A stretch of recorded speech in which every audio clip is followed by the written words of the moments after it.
Uh, y'all forgive me, man. Trying to keep this phone steady, but I'm gonna make this short and sweet, man. What's happening, family? Haven't talked to you in a couple of days. Been working, but I just wanted to share a little something on tonight, because it was on my heart, man. But before I go any further, I would like to give a special shout out to the Riddick community, Chiracology in particular. Thank you guys, man, for your love and your support. Man, thank you for dealing and riding with an old head like me. I really appreciate it. Thank you so much. Uh, Also, the only person that can speak on the gentleman whose picture is being shown at this time is Trench's News. Out of all the bloggers that have spoken on this gentleman, no one can really truly speak on this guy other than Trench's News due to the fact that he's from the area uh, of this gentleman. He met this man. He knew this man. Uh, he even speaks of an incident between him and this gentleman on his channel. I'll let you check his channel out to find out what I'm talking about. But um, much love and respect to Trench's News. Keep doing your thing, Joe. Uh, Now we're going to get into the story. The picture of the gentleman that you see before you is Lawrence Loggins or Lawrence Lee. Some people know him as Lee, other people know him as Loggins, but he was better known in the city of Chicago as Big Law. Big Law of the BDs.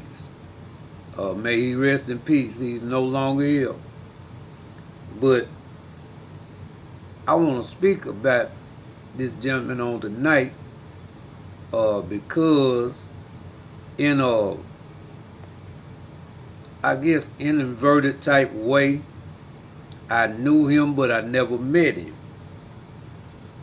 Years ago, I was married to a young lady who's known throughout her family and throughout the city as Pat. I'm not going to put her full name out there, but she's known as Pat.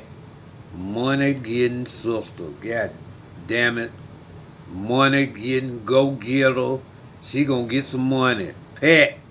God damn it. And during my marriage to Pat, she early on in our marriage, she would often speak about a nephew of hers that lived in Chicago by the name of Lawrence. And she was crazy about Lawrence, always talking about Lawrence, wanting to go see Lawrence. But as time went on, Lawrence ended up committing a murder in Chicago. And a lot of things didn't come into fruition for me until after his death. But anyway, Lawrence, from my understanding, killed a relative of King Shorty, who was the king of the BDs. And I often wondered after Lawrence's death why King Shorty never tried to do anything to Lawrence. But I'm assuming that Lawrence had mad respect amongst all the BDs in the city. I think that might have played a big role into why King Shorty never had anything done to Lawrence after what he did. That may or may not be true. I don't know. I just feel that King Shorty never did anything to him that I'm aware of because of what Lawrence did. as time went on, me and Pat ended up going our separate ways. But we continued to keep in contact, and we still do to this day. You know, when we greet each other, we greet each other as family. You know, she's gonna forever be my family. Her and her family, they're gonna forever be family to me. I met Lawrence's mother. I met his aunts and uncle. You know, but I never met Lawrence. You know, and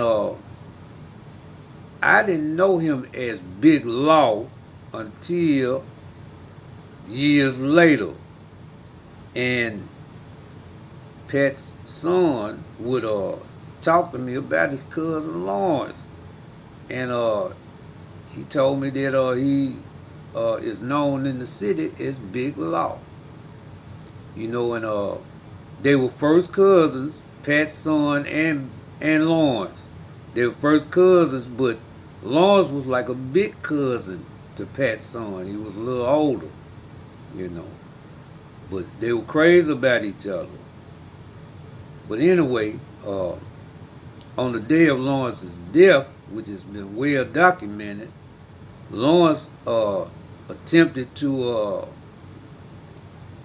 I guess, call a meeting amongst the BDs, and he tried to implement structure back into that organization. And from my understanding, some of the youngsters didn't want to go along with it. I have my thoughts about all that, but I don't want to say the wrong thing, so I'm going to keep those thoughts to myself. But after that meeting, later that night, Lawrence was killed.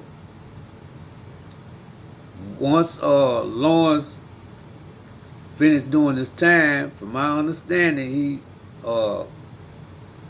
started like his own little construction company, and he was like a street interrupter, you know, trying to quell violence between rival gangs. You know, he had a lot of respect in the city. You know, even though it may have cost him his life. He has a son, well, a couple of sons, from my understanding, Lil Law and Lil Steve. I never met Big Law. I never met Lil Law or Lil Steve. From my understanding, Lil Law is out now, and I wish him and his brother Lil Steve, man, the best, and hope that Lil Law, man, is able to stay out of the way of what's happening in these streets at this time. You know, I hope that Dirk and Reese and, you know, people that he's acquainted with, man, I hope they look out for him, and, you know, I just really wish him the best, man. One more thing I would like to share. I've seen a lot of bloggers mention that Melly was related to Lawrence, which may which may be true.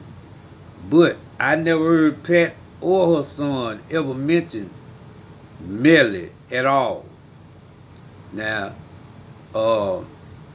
Melly may not even have been born during the time Lil Law. None of them may have even been born during the time that me and their auntie were married. You know, but I never heard them mention the name Melly at all. So take that for what it's worth.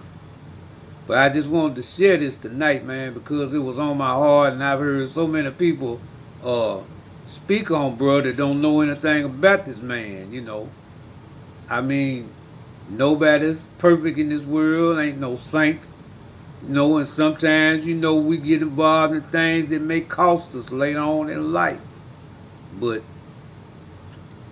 I just wanted to share that, man. And you never know who you meet in this world, man. You never know. Until next time, man.